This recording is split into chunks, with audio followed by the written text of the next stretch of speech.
Hello and welcome. स्वागत है आपका सामाजिक ज्ञान पे। आज हम ज्योग्राफी का chapter 8 India climate vegetation and wild life का सेकंड पार्ट करेंगे। इससे पहले हम एक पार्ट इसका डाल चुके हैं जिसमें हमने आपको ये बताया था कि जो क्लाइमेट है, जो मौसम है, वो वेरी करता है अलग अलग जगह के हिसाब से। अलग अलग मौसम होता है और अलग अलग मंथ में भी अलग अलग टाइप ऑफ क्लाइमेट देख सकते हैं आप। जो स्थान समुद्र से जितना दूर होता है उस जगह की जो मौसम है वो उतना ही डिफरेंट होता है। जैसे आपने पहले भी पढ़ा है लास्ट क्लास में कि जो समुद्र के पास के एरियाज़ हैं वहाँ का ह्यूमिड एनवायरनमेंट होता है कि वो ना ज़्यादा गर्म होता है ना ज़्यादा ठंडा होता है। ठीक है। और जैसे जैसे पहाड़ों पे जाते हैं तो वहाँ ठंडा मौसम होता है, बर्फ़ भी गिरती है।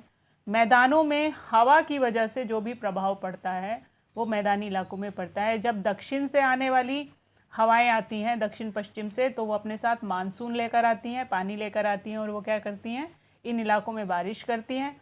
और जब उत्तर से ठंडी हवाएं इस जगह को क्रॉस करती हैं तो शीतलहर चलती है, जैसा कि मौसम अभी आने वाला है। तो अब आगे शुरू करते हैं हम। Natural vegetation. वेजिटेशन होता है वनस्पति, उपजें। क्या क्या उपज रहा है आपके आसपास। देखिए, एक तो खेती करते हैं हम लोग। जो हम खेत में उगाते हैं वो हमारी मर्जी होती है, हम उसको उगाते हैं खाने के लिए, अपने निस्तार के लिए। लेकिन कुछ चीज़ें ऐसी होती हैं, कुछ वनस्पतियाँ ऐसी होती हैं जिन्हें आप जड़ी बूटी कहते हैं। वो अपने आप ही उग जाती हैं, स्वतः ही उगाने वाले पौधे हैं। कुछ पौधे ऐसे हैं जिनमें फूल बड़े अच्छे लगते हैं, जैसे गुलाब हो गया, गेंदा हो गया, तो हम लोग इनको पूजा पाठ के लिए या और औषधियों की तरह से इसको इस्तेमाल करते हैं। कुछ बड़े पौधे होते हैं, कुछ फल के पौधे होते हैं।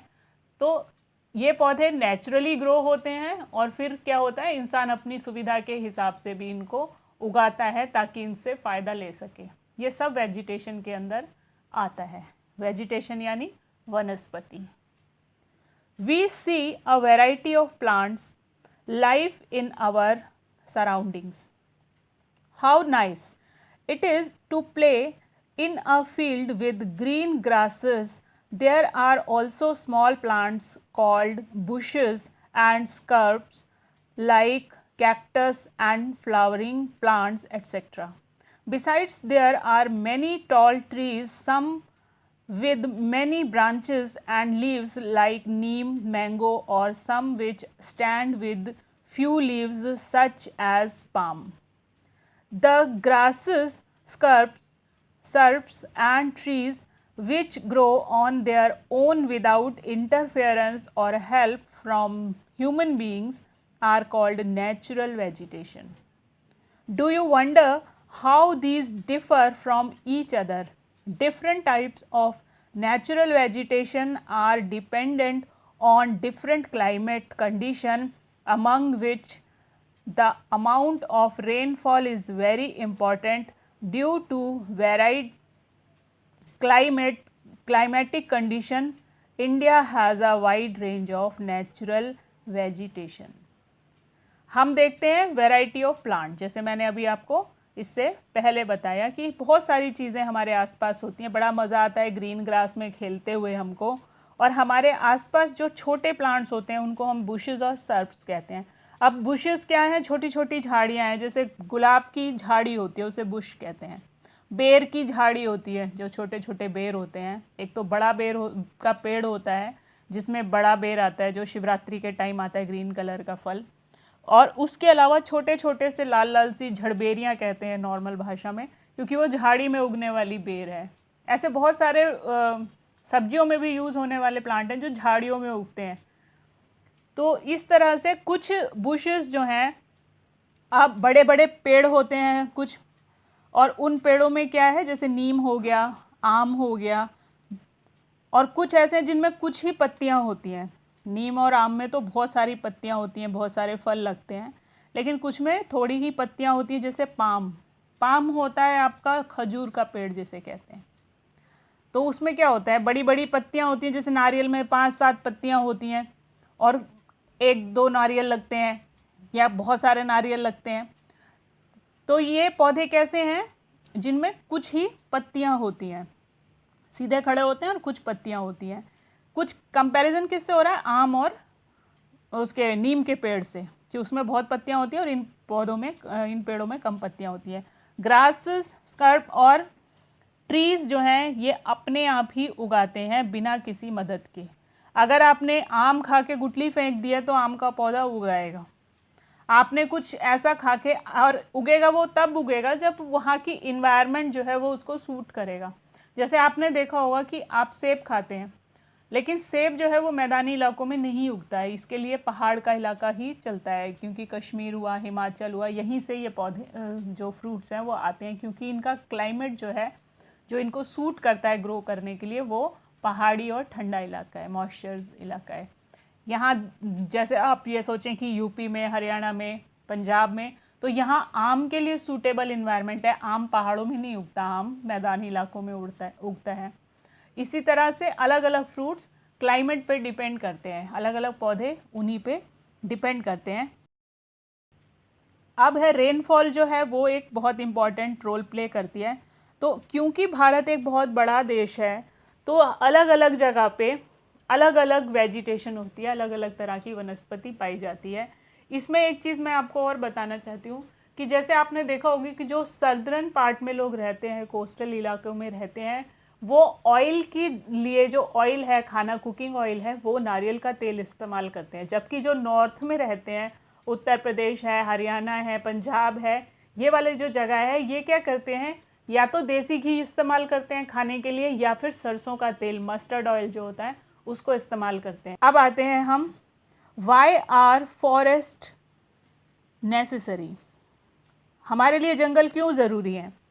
Forest are very useful for us, they perform various functions. Plant release oxygen that breathe and absorb carbon dioxide. The roots of the plant bind the soil, thus they control soil erosion.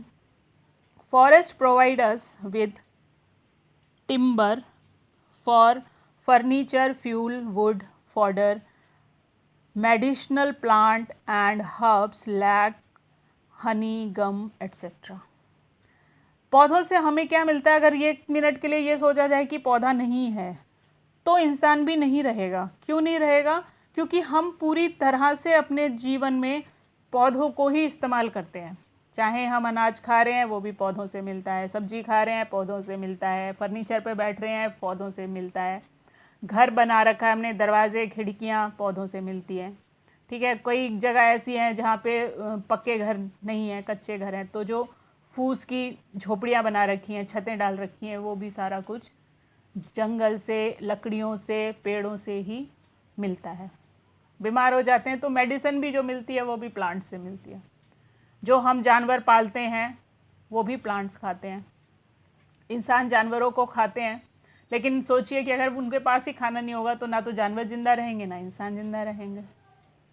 तो ये हमारे लिए बहुत ज़रूरी है, सांस लेने के लिए बहुत ज़रूरी है, क्योंकि जो पेड़ हैं वो कार्बन डाइऑक्साइड को एब्जॉर्ब कर लेते हैं और ऑक्सीजन को रिलीज़ कर देते हैं। कई बार दिमाग में एक प्रश्न आता है कि 78% आपका नाइट्रोजन है, तो नाइट्रोजन अगर इतना ज़्यादा है, गैसेस इतनी ज़्यादा हैं, तो वो हमारे लिए यूज़फुल क्यों नहीं है।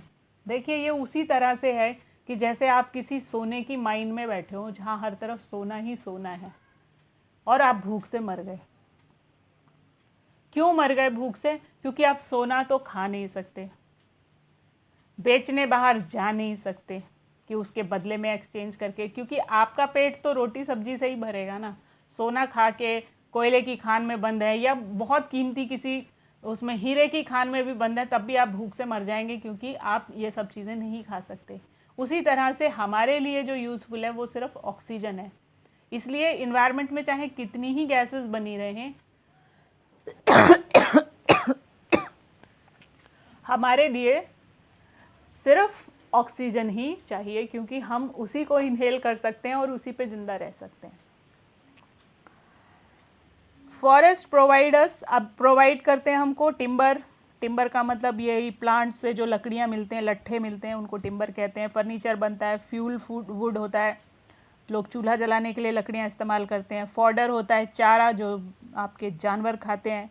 मेडिसिनल प्लांट होते हैं जैसे आंवला है, अमृत फल कहते हैं इसको, ये मेडिसिनल प्लांट है। हर्ब्स हैं, जड़ी बूटियाँ वगैरह। लाख होता है, आपने देखा होगा कई बार, रेड कलर का एक पेड़ होता है, पेड़ से ये चीज़ निकलती है, लाख निकलता है, जैसे रबड़ निकलता है उसी तरह से लाख भी निकलता है, उसका एक तरह से दूध कह लीजिए आप, गोंद या दूध।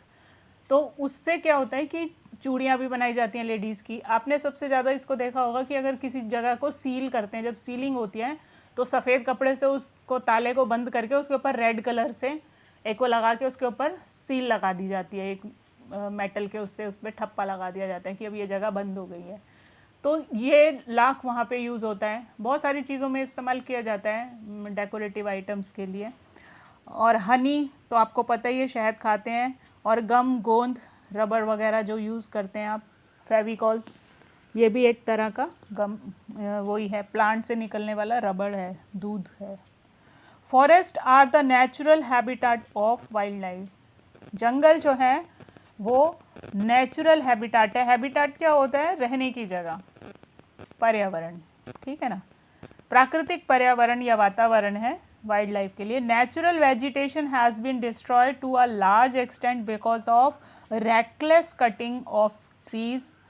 We should plant more trees and protect the existing ones and make people aware of the importance of trees. We can have special programs like Van Mahotsav to involve more people in making our earth green. अब एक चीज़ समझिए कि natural vegetation जो है, वनस्पति, क्या कर रहे हैं लोग कि बहुत सारे लोग इतने लालची हो गए हैं कि उनको बहुत प्रॉफिट कमाना है, तो इसलिए वो क्या करते हैं, जंगलों को काटना उन्होंने शुरू कर दिया। अब जंगलों को जब काटने लग गए, वहाँ पे वो बिल्डिंग्स बना रहे हैं या फर्नीचर बहुत बनाने के लिए, प्रॉफिट मेकिंग के लिए उन्होंने जंगलों को ख़त्म कर दिया और नए पौधे लगाए नहीं। तो जहाँ पहले जंगल थे अब वहाँ पे रेत उड़ने लगी है, बाढ़ आने लगी है, क्योंकि उनको रोकने के लिए पेड़ नहीं है। पेड़ अपनी जड़ों से मिट्टी को बांध के रखते हैं, तो मिट्टी का कटाव नहीं होता। सॉइल इरोजन क्या है? मिट्टी का कटाव होना। हवा में भी मिट्टी उड़ जाती है, पानी आता है तो पानी में भी मिट्टी बह जाती है। और जो टूट फूट के लिए क्लाइमेटिक वो चेंजेस होते रहते हैं, उसमें तो डिस्ट्रक्शन होता ही होता है। लेकिन पेड़, इसको हम किसी चीज़ को होने से नहीं रोक सकते। जैसे अगर बाढ़ आ रही है तो हम उसको नहीं रोक सकते, लेकिन हम उस पर अगर पेड़ लगे हुए हैं तो वो उनको थोड़ा सा डिस्टर्ब करेंगे, कम करेंगे। मिट्टी में अगर पानी समाया रहेगा तो मॉइस्चर बना रहेगा, एकदम ड्राइनेस नहीं होगी। तो मतलब एक जो बैलेंस बनाने में पेड़ पौधे बहुत इम्पॉर्टेंट रोल प्ले करते हैं। अब लोगों ने क्या किया, उनको बहुत ज़्यादा अंधाधुंध कटाई की, तो उसकी वजह से सारा बैलेंस बिगड़ गया। जो जंगल में रहने वाले जानवर थे वो कहाँ, शहरों में आने लगे। अब क्या है, वो इन्वायरमेंट उनके लिए नहीं है। और अचानक से बाघ, चीते, गेंडे, हाथी जब ये घरों की तरफ का रुख करते हैं तो लोग डर जाते हैं, डर के मारे उनको मार देते हैं। आपने उनका भी घर छीन लिया और आप उनको मार भी रहे हो। तो क्या है कि इस तरह से वातावरण में इम्बैलेंस हो रहा है, यानी असंतुलन हो रहा है। जिसकी जो जगह है, आपसे आपका घर छीन लिया जाए तो आप कहीं तो रहोगे, कहीं तो जाओगे, भटकोगे इधर उधर। तो वही वाली बात है कि वो इधर उधर भटकते हैं ना, उनको जंगल में खाने को मिलता है, और शहरों की तरफ को जब आते हैं तो बेचारे बेमौत मारे जाते हैं। तो हमें इन सबको क्या करना है, प्रिजर्व करना है। और इसके लिए वन महोत्सव जैसे प्रोग्राम्स बनाए जाते हैं, जिसमें लोगों को इन्वॉल्व किया जाता है कि आप ज़्यादा से ज़्यादा पेड़ लगाइए, ताकि जो ये हमारा इन्वायरमेंट है इसका बैलेंस बना रहे। Wild life, forest are home to variety of wild life. There are thousands of species of animal and a large variety of reptiles, amphibians, mammals, bird, insects and worms which dwell in the forest. Forest जो है वो home है variety of wild life का, मतलब बहुत सारे जीव जंतु वहाँ रहते हैं। थाउजेंड्स ऑफ स्पीशीज़ हैं जिसमें एनिमल आते हैं, इनकी अलग अलग वैरायटी है। बहुत सारे जीव हैं, जैसे रेप्टाइल हैं, जैसे रेप्टाइल होते हैं जो रेंगते हैं, स्नेक टाइप के। एम्फेबियन है, मेंढक, टर्टल्स, इस तरह के जीव मैमल्स होते हैं बड़े जानवर, जैसे हाथी हो गए, शेर हो गए, बर्ड चिड़िया हो गई, इंसेक्ट जीव कीट पतंगे, और वॉर्म्स यानी केंचुए या कीड़े मकोड़े जो ज़मीन के अंदर रहते हैं, सभी पाए जाते हैं जंगल के अंदर। The tiger is our national animal. It is found in various parts of country. Gir forest in Gujarat is a home of Asiatic lions.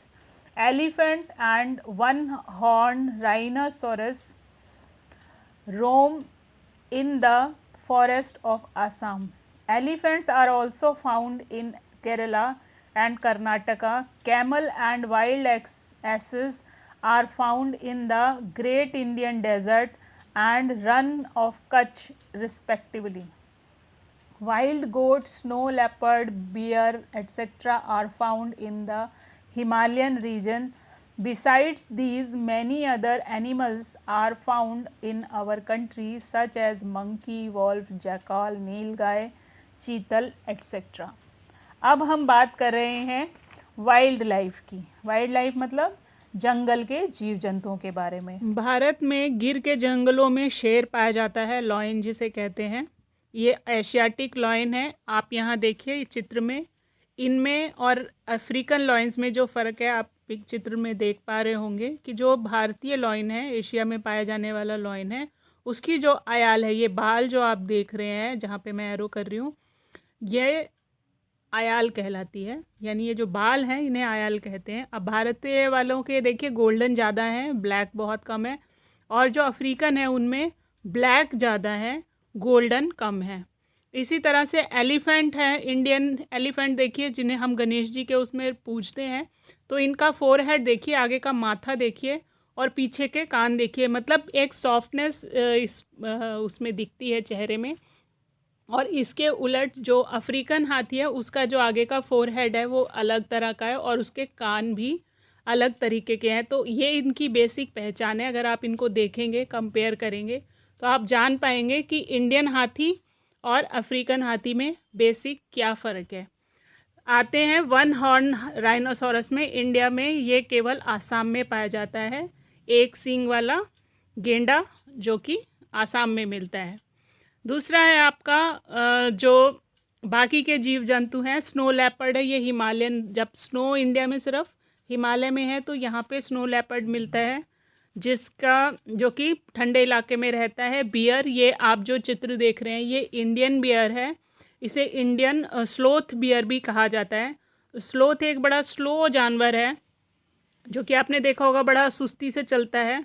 इसका आगे का जो फेस है वो उसी तरह का है और इसे इसलिए इंडियन स्लोथ लेपर्ड भी बियर भी बोला जाता है। इसके अलावा बहुत सारे और जानवर हैं जिन्हें आप कभी चिड़ियाघर गए होंगे तो देखा होगा, मंकी है, वोल्फ है, जकाल है, नीलगाय, चीतल वगैरह है।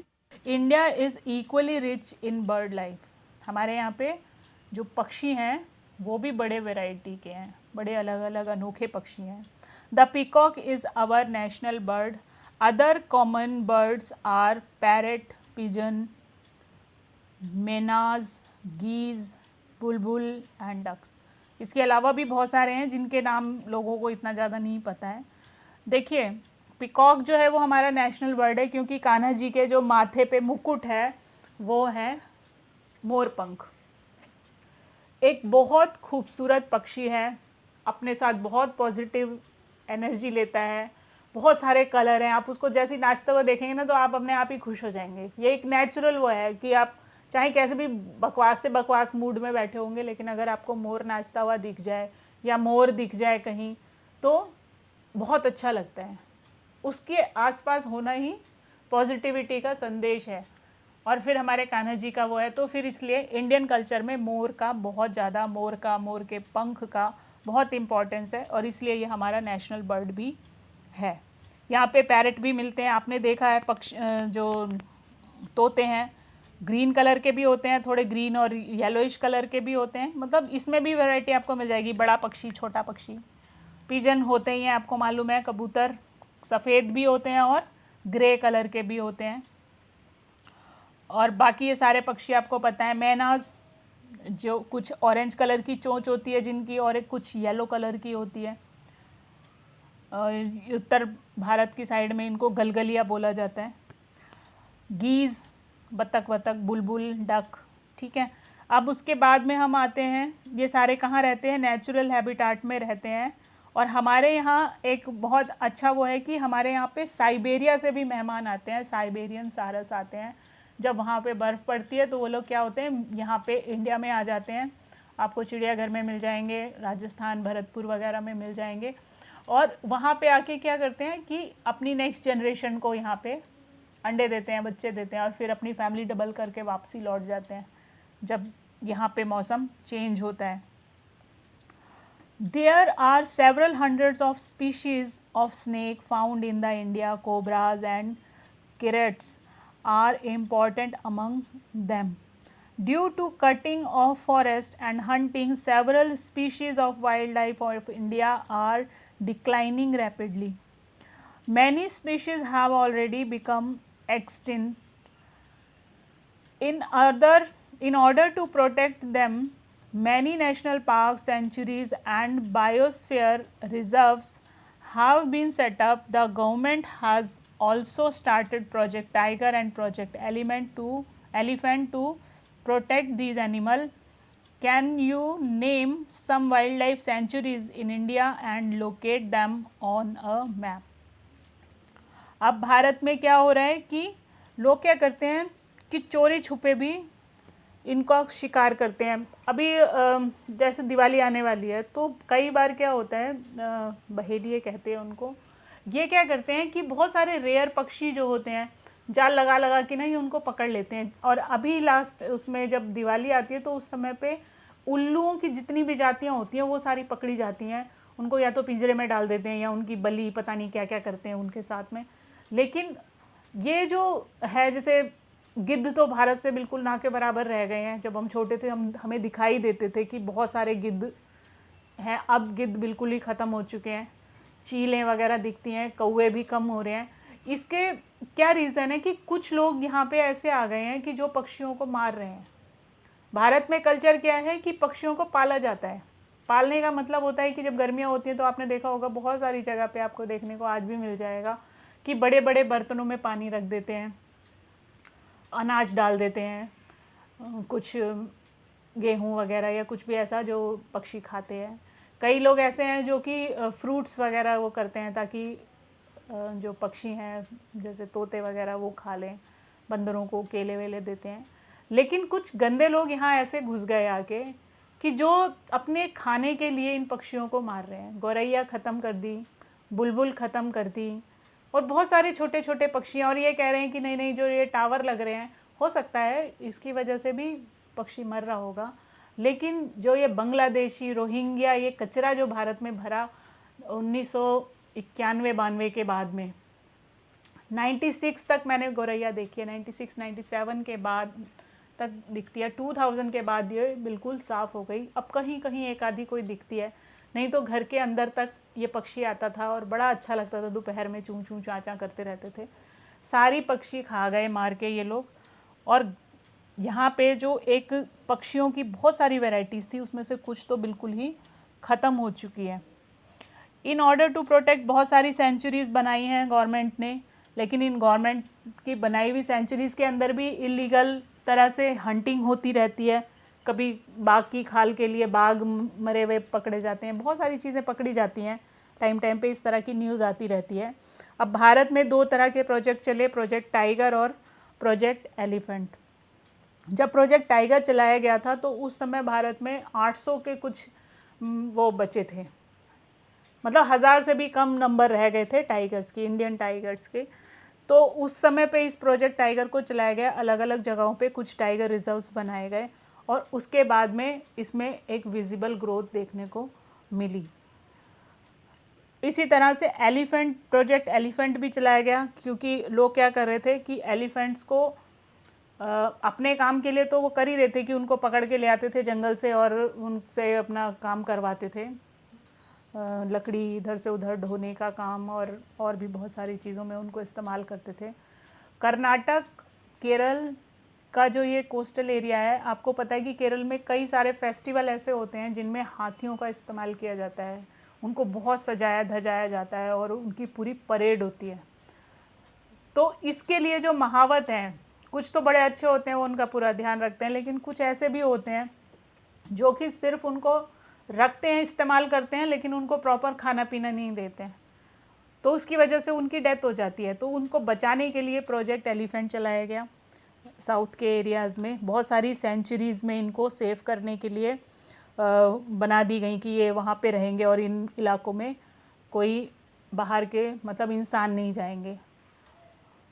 इसके बाद में है, ये एक मैप का आपको काम दे रखा है, ये आप ज़रूर करिएगा, तो इससे थोड़ा आपको आइडिया हो जाएगा कि इंडिया के किस किस जगह पे, ऑलमोस्ट पूरे इंडिया में ही हर जगह पे छोटी छोटी जगहों को वाइल्ड लाइफ सेंचुरीज़ में कन्वर्ट कर रखा है।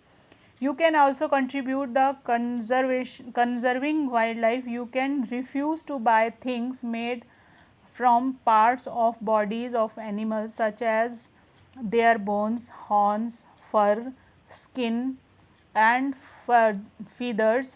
Every year we observe Wildlife Week in the first week of October to create awareness of conserving the habitat of the animal kingdom. यहाँ पे बताया जा रहा है कि आप ऐसी चीज़ें मत खरीदिए जो उनके सींग से बने, बॉडी पार्ट से बना हो। सींग से बने हुई कई चीज़ें होती हैं, उनके फर से बनी जो उनकी स्किन होती है, जैसे खरगोश होता है तो उसकी खाल से बने हुए टोपियाँ वगैरह आती हैं, और भी बहुत सारी चीज़ें हैं।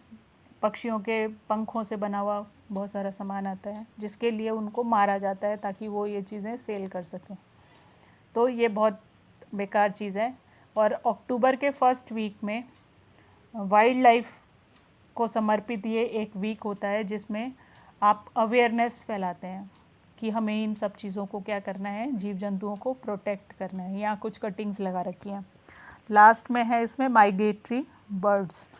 सम birds such as pintail duck, curlews, flamingos, ospreys and little sent migrate to our country in winter season. Every year smallest migratory birds, little sent winging as low as 15 gram and Arctic region travel over 8,000 kilometres to reach India. बहुत सारी चिड़ियाँ ऐसी होती हैं जो 8,000 kilometre का सफ़र तय करके आपके यहाँ पे इंडिया में आते हैं सर्दियों के टाइम पे। जब वहाँ पे बर्फ़ पड़ रही होती है तो वो लोग यहाँ पे, क्योंकि बर्फ़ का एरिया नहीं होता है, कम ही वो रहती है जो सूटेबल इन्वायरमेंट होता है इनके लिए, तो ये उस समय भारत में आते हैं हमारे मेहमान बन के। तो ये था आपका चैप्टर, दैट्स ऑल, ये ख़त्म हो गया है। क्वेश्चन आंसर आपको नेक्स्ट पार्ट में मिल जाएंगे।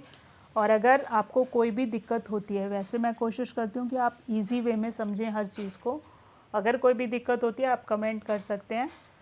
और अगर अभी तक आपने चैनल सब्सक्राइब नहीं किया तो एज़ यूजुअल सब्सक्राइब कीजिए, लाइक कीजिए, शेयर कीजिए और बेल का आइकन प्रेस करके ऑल का ऑप्शन सिलेक्ट करना बिल्कुल भी मत भूलिए। Thank you, thanks for watching.